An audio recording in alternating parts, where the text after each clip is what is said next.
নমস্কাৰ বন্ধুসকল, মই হিৰেণ।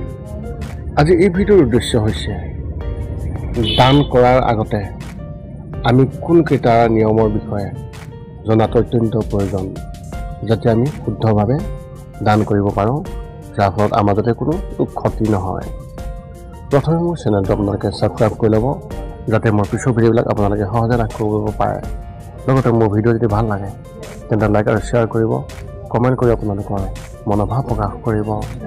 এতিয়া মূল বিষয়লৈ। আজি এই ভিডিঅ'টোৰ উদ্দেশ্য আপোনাৰ নিশ্চয় গম পাইছে যে দানৰ ক্ষেত্ৰত আমি কেনেধৰণৰ সাৱধানতা অৱলম্বন কৰিব লাগে।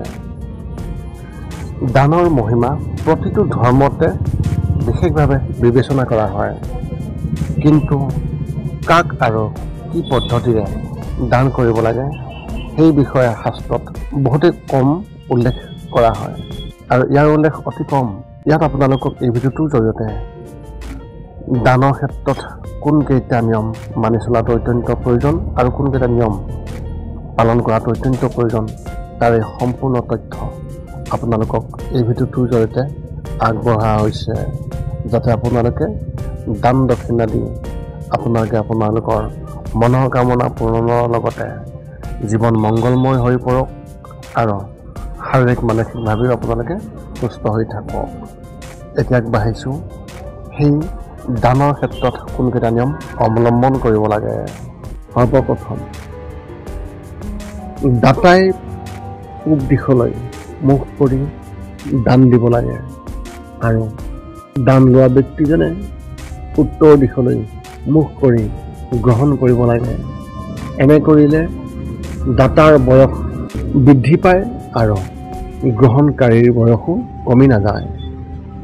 2 নম্বৰ, ব্যক্তিগতভাৱে দিয়া দান সৰ্বোত্তম আৰু ঘৰলৈ অন্য মানুহৰ দ্বাৰা দান দিবলৈ পোৱা যি ফল, সেয়া হৈছে মধ্যমীয়া দান আৰু তাত মধ্যম ফল লাভ কৰে।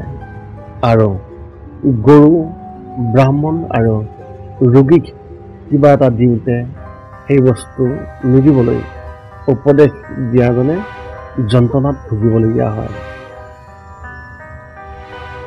যদি আমি গৰু, ব্ৰাহ্মণ আৰু ৰোগীক দান কৰিব পাৰোঁ, আমি আমাৰ হ'বলগীয়া যন্ত্ৰণাৰ পৰাও আমি মুক্তি লভিব পাৰোঁ। এতিয়া 3 নম্বৰলৈ। হাতত তিল, কুশ, পানী আৰু চাউল লৈ দান কৰিব লাগে, অন্যথা সেই দান অসুৰে দখল কৰে। তিল দি পূৰ্বপুৰুষক আৰু দেৱতাক ধানেৰে দান কৰিব লাগে, কিন্তু পানী আৰু কুশৰ সম্পৰ্ক সকলোতে ৰাখিব লাগে। চতুৰ্থত, মানুহে উপাৰ্জন কৰা ধনৰ দশমাংশ ঈশ্বৰৰ সন্তুষ্টিৰ বাবে ভাল কামত বিনিয়োগ কৰিব লাগে। যি পুৰুষে পত্নী, পুত্ৰ আৰু পৰিয়ালৰ দুখৰ সৃষ্টি কৰি দান কৰে, সেই দান জীয়াই থকাৰ অৱস্থাতো আৰু মৃত্যুৰ পিছতো যন্ত্ৰণাদায়ক হৈ পৰে। যদি আপুনি দান কৰিব বিচাৰিছে, সেইবাবে কোৱা যায় যে আপোনাৰ পত্নী, পুত্ৰ আৰু পৰিয়ালৰ লোকে যাতে দানৰ ক্ষেত্ৰত কোনো কাৰণতে অসন্তুষ্টি লাভ নকৰে। এতিয়া 5 নম্বৰ। এই 8টা বস্তু আপুনি দান কৰক।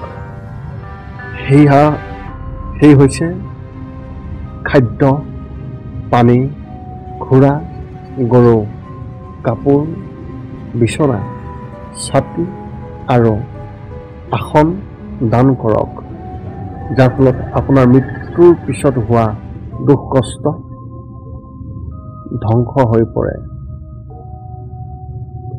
6 নম্বৰত এনেধৰণৰ গৰু, ঘৰ, কাপোৰ, বিচনা আৰু কন্যা মাত্ৰ এজন ব্যক্তিক দান কৰিব লাগে। ৰোগীক সেৱা কৰা, দেৱতা পূজা কৰা, ব্ৰাহ্মণৰ ভৰি ধোৱাটো গৰু দান কৰাৰ দৰে হয়। সেইকাৰণে আমি যিমান পাৰোঁ ৰোগীক শুশ্ৰূষা কৰিব লাগে, দেৱসকলক পূজা কৰিব লাগে আৰু ব্ৰাহ্মণসকল অৰ্থাৎ আপোনালোকৰ ধৰ্মীয় গুৰুক চৰণ ধোৱাটো অতি প্ৰয়োজন। 7 নম্বৰত এনেধৰণৰ 7 নম্বৰটো হৈছে এই 16টা বস্তু।